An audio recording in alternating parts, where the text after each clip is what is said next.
Siku ya leo ni siku ya majonzi katika taifa la Kenya.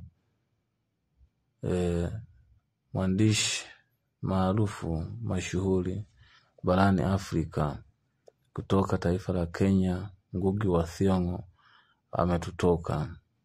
Amefariki leo asubuhi tarehe 28 mwezi wa 5 2025. Taarifa hizi tumepatiwa na mwanae wa kike Wanjiku wa Ngugi kupitia mtandao wa Facebook.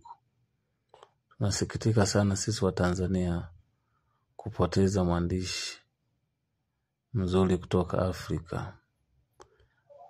Tumenufaika mengi kupitia vitabu vyake vingi, hasa The Black Hermit, kitabu ambacho kinatumika nchini Tanzania. Weep Not Child kinatumika Tanzania.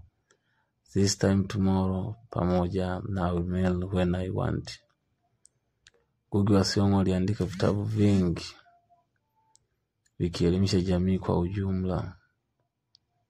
Tunamuomba Mungu amlinde na mtunze huyu mwandishi kutoka taifa la Kenya, Ngugi wa Thiong'o.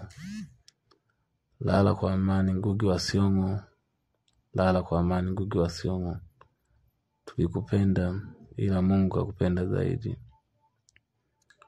Lala kwa amani Ngugi wa Thiong'o.